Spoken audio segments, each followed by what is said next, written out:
y ya está lista nuestra compañera Gabriela Peroso para ponernos en perspectiva sobre todos estos temas que son noticia. Gaby, feliz día, bienvenida. Hola Marjorie, feliz día para ti y para todos. Gaby, si te parece, vamos a comenzar aquí con lo que está ocurriendo en Estados Unidos. Justamente el día de ayer, el presidente Joe Biden envió una carta a senadores y legisladores demócratas del Congreso en la que insistió en que seguirá con la carrera presidencial contra Donald Trump. Quisiera que nos compartieras a esta hora cuáles han sido las reacciones a esta posición del presidente Biden. Sí, realmente aquí hay un terremoto político. Yo me atrevería a decir que a niveles de los escándalos de Richard Nixon o de Mónica Lewinsky con el presidente Bill Clinton. Realmente es muy profundo la crisis que se está viviendo en materia política acá en Estados Unidos y todos los medios de comunicación están abocados a dar diferentes aristas a este tema. El día de ayer veíamos al presidente Joe Biden realmente preocupado porque tampoco pudo construir más credibilidad con la entrevista que daba a ABC News, una entrevista de 22 minutos en donde trataba de convencer no solamente a sus partidarios, al pueblo estadounidense, sino sobre todo a los donantes de que él se encontraba completamente bien, con preguntas y respuestas evasivas, comentarios y actitudes que en definitiva muestran su debilidad. Por tanto, el lunes,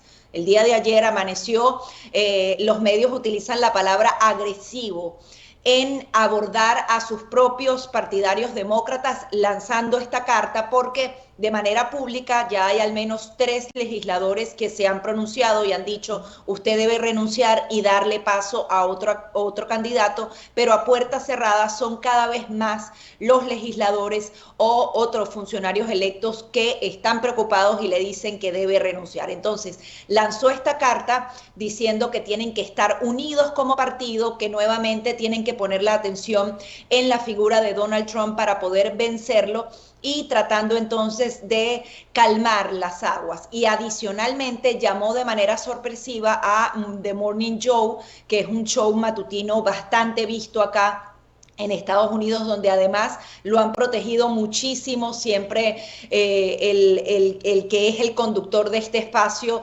decía que Joe Biden estaba completamente bien. Luego, después del debate, sí lo vimos decir, bueno, sí hay algunos indicios de que no está tanto, pero aquí pasa un fenómeno importante, Marjorie, y es que esos medios que trataron de incluso decir que se trataban de falsificaciones baratas, incluso se utilizaron esos términos cuando se mostraban videos del presidente Joe Biden. Ahora son ellos mismos los que están reportando a profundidad diferentes aristas de la noticia. Por ejemplo, el New York Times acaba de sacar un artículo diciendo que un especialista en la enfermedad de Parkinson ha visitado en los últimos meses 8 veces la Casa Blanca.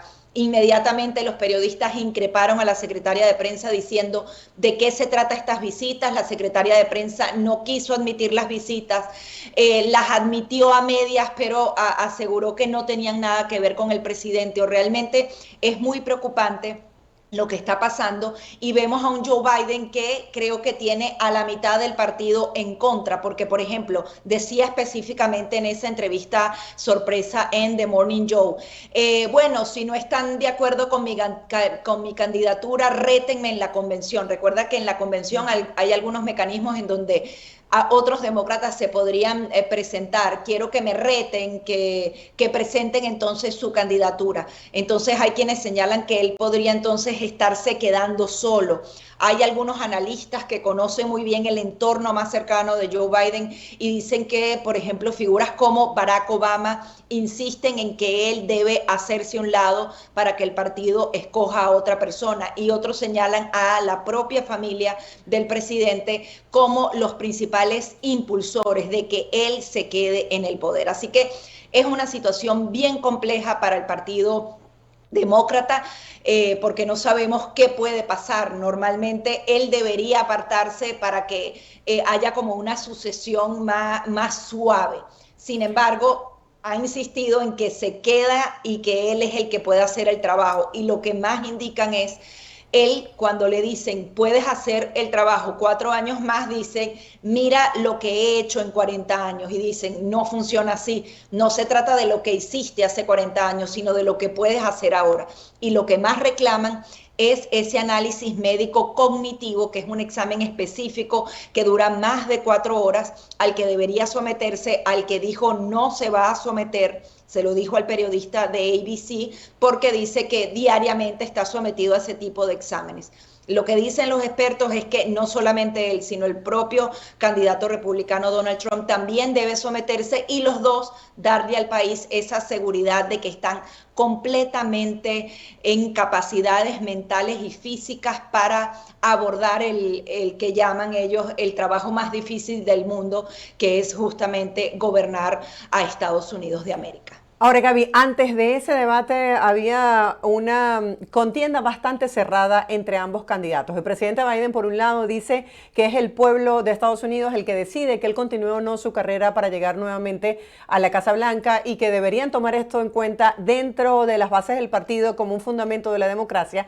Y por el otro lado, en medio de esta división que tú señalas, se han empezado a manejar algunos nombres. Pudiésemos hablar acerca de esas personas que han nombrado, como por ejemplo el caso de Kamala Harris o el caso de Michelle Obama.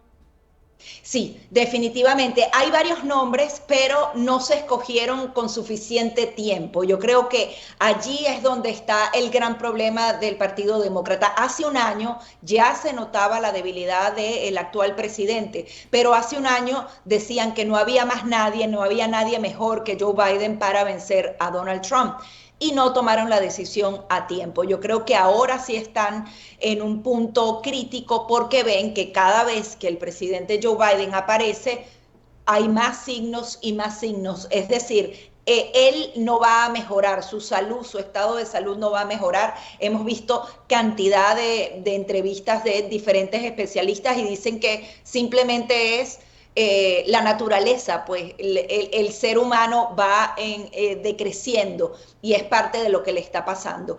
Entonces, entre las candidaturas que se nombran, hablan de Michelle Obama, sería la que le iría mejor. Incluso hicieron sondeos específicos midiéndola a ella contra Donald Trump. Es una de las que mejor le va. Sin embargo, dicen que Michelle Obama no quiere ser presidenta de Estados Unidos, que esa no está en sus intereses. Ella no es una política, ella era la esposa de un político y sencillamente tiene toda la potestad de decir si quiere o no quiere hacerlo. Hay varios gobernadores que se mencionan, algunos de ellos ya han dicho, así renuncie Biden, yo no me voy a lanzar, lo decía una de las gobernadoras que se reunió con el presidente la semana pasada. Entre los gobernadores, el que más resuena es Gavin Newsom, que es el actual gobernador de California, una persona que es bastante carismática, que conoce muy bien el manejo de las campañas electorales, que podría colarse bien. No sabemos si con tanto tiempo, porque tienes que convertirte en una figura nacional, pero tiene bastantes críticas porque hay muchos problemas sociales en lugares como Los Ángeles u otras ciudades, y hay quienes aseguran que tiene una mentalidad demasiado progresista. Prácticamente sería el blanco y el negro de Ron DeSantis, y esto no necesariamente se podría traducir en votos tan rápidamente. Hablan también de Hillary Clinton, por ejemplo, como una de las figuras.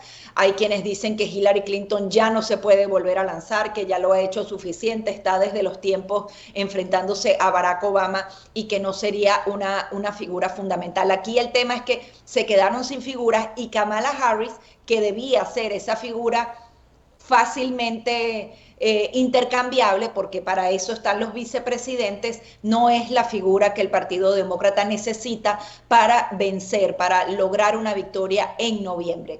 Las encuestas estaban súper cerradas entre Joe Biden y Donald Trump. Eso no ha cambiado demasiado, Marjorie, a pesar de que ha habido una debacle sustantivo en la visión que tienen los americanos sobre el candidato demócrata. Esto no se ha traducido en una subida significativa a Donald Trump. Incluso en algunos de los estados péndulos, acuérdate que aquí esto se decide estado por estado, porque el que gana un estado se lleva todos esos delegados.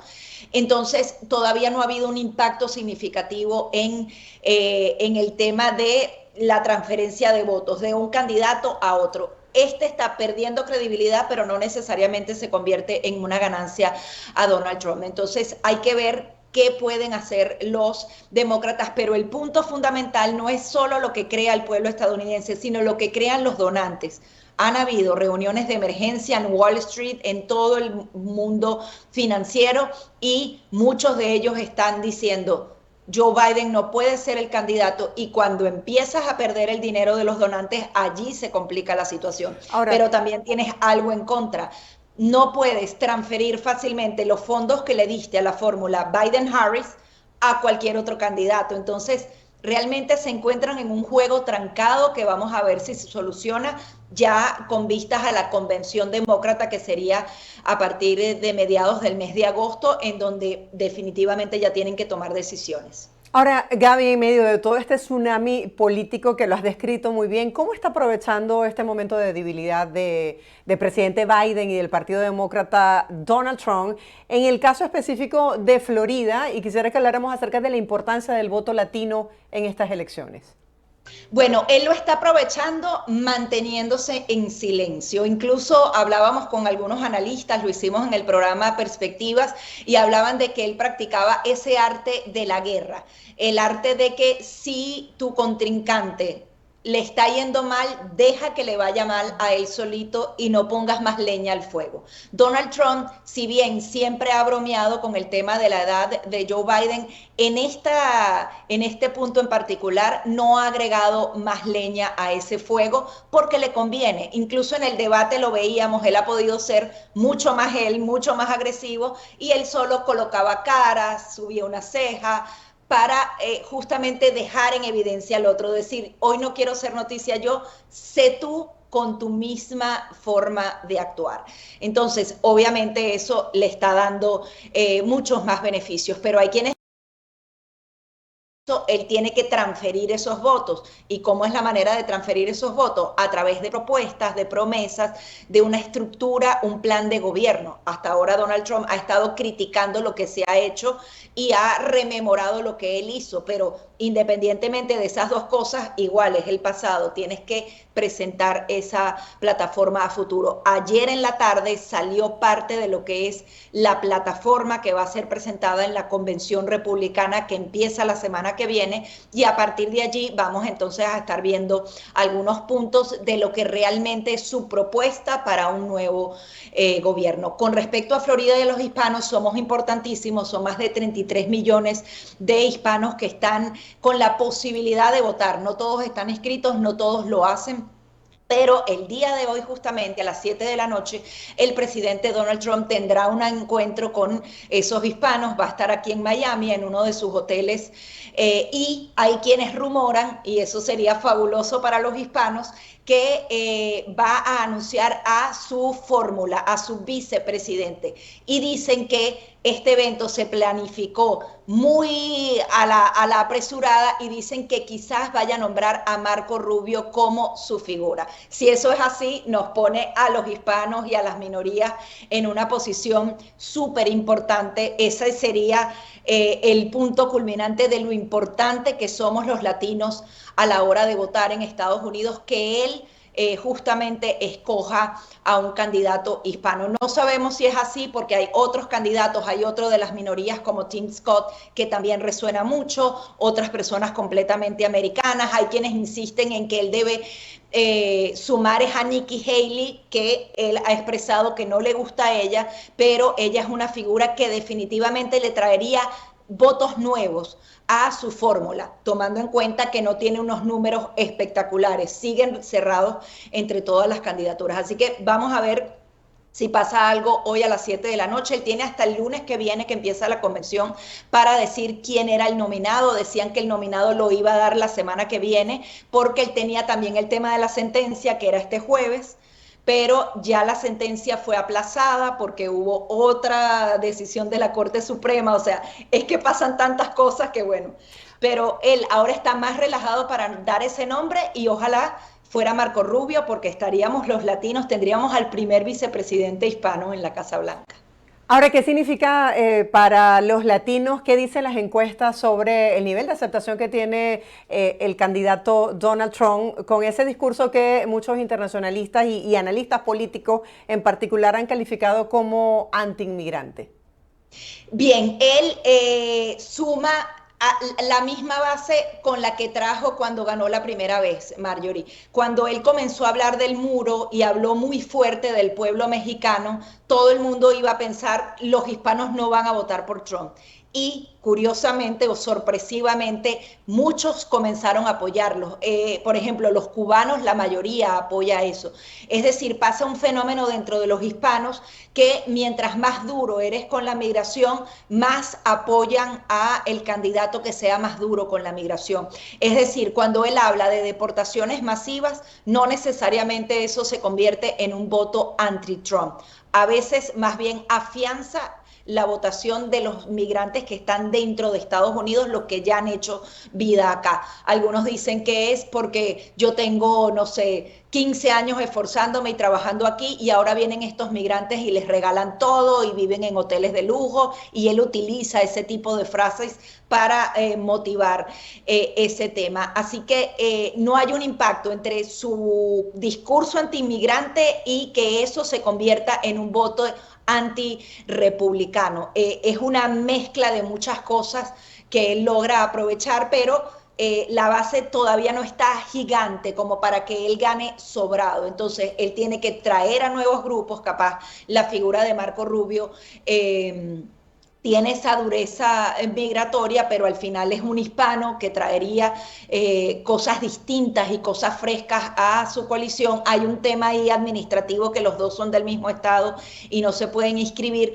Es decir, hay que ver, porque además todavía faltan varios meses para saber en qué se traducen esos votos, pero no le va mal cuando habla de esas deportaciones masivas, por ejemplo, sigue con el mismo número, no hay un rechazo. Y él va a empezar a dar varias propuestas, como la que dio de los extranjeros que se gradúen en universidades de Estados Unidos, darle la Green Card.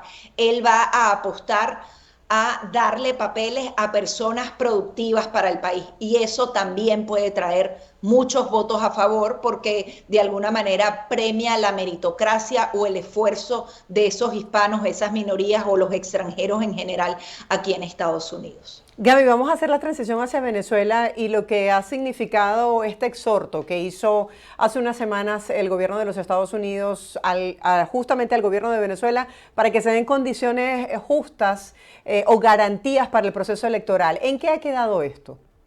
Bien, es un gran misterio porque incluso había mucha confusión entre si las conversaciones directas entre el régimen de Nicolás Maduro y el gobierno de Estados Unidos se iban a dar el miércoles anterior o este miércoles, es decir, el día de mañana. Sin embargo, luego Jorge Rodríguez escribió en sus redes sociales diciendo que había habido una reunión virtual y que ellos nuevamente habían ratificado que todas las conversaciones se tenían que basar en el tema de la soberanía y la integridad nacional, toda esa retórica que siempre utilizan, y diciendo que se tenían que ceñir a los acuerdos alcanzados en Qatar. Recuerda que Estados Unidos se reunió con el régimen de Nicolás Maduro antes de lo que pasó en la mesa de negociación y acuerdo, y allí hablaron más del tema económico per se, el tema de las sanciones, el tema de las liberaciones, y luego se hizo el acuerdo político para ir entonces a esas elecciones libres y justas.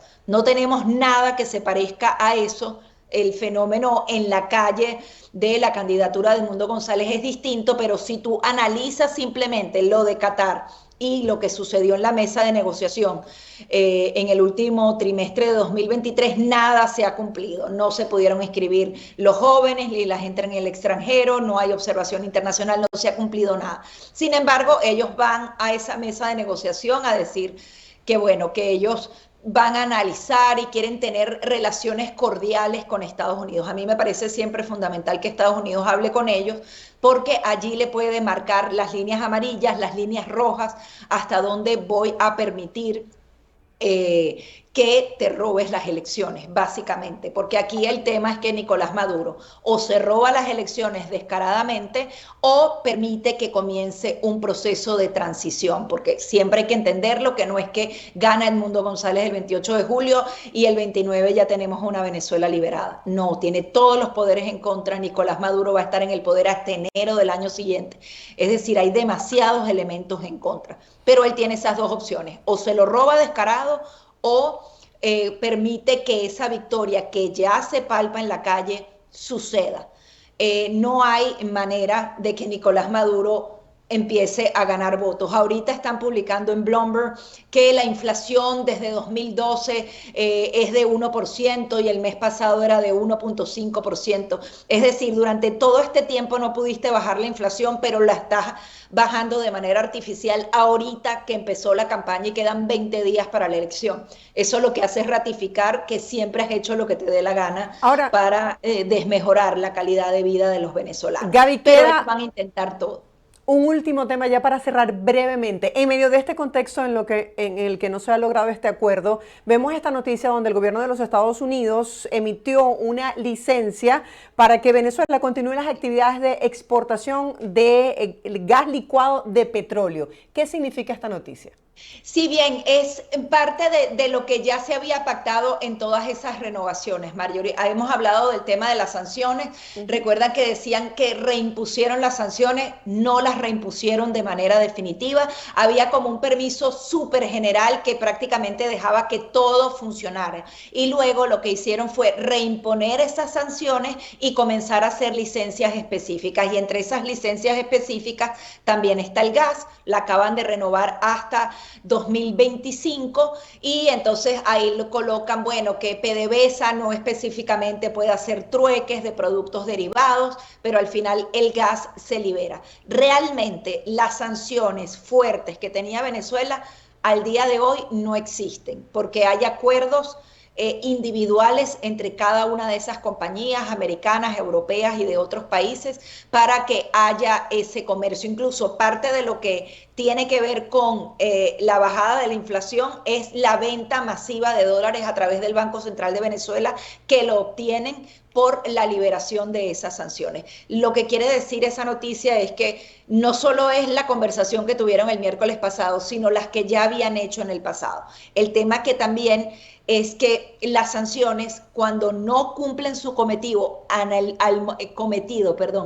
momento que se imponen, pierden su efectividad. Ya no eran efectivas y definitivamente había que liberar esas sanciones para que, bueno, el pueblo venezolano tuviera un respiro, porque además, si no, ellos venden a Rusia, a India, a China, siempre tienen una manera de hacerlo y de manera oscura. Ahorita con estas licencias tiene que haber un poco más de responsabilidad, porque estás hablando con compañías con nombre y apellido que sí tienen responsabilidad y que sí tienes que mostrar unos números. Entonces, es parte de la estrategia y Estados Unidos también la tiene en el tema geopolítico para debilitar a China o Irán, que estaban metidos en este negocio. Pero lo cierto es que esas sanciones no las pueden utilizar en esta campaña diciendo que por culpa de las sanciones ellos están mal, porque prácticamente están liberadas.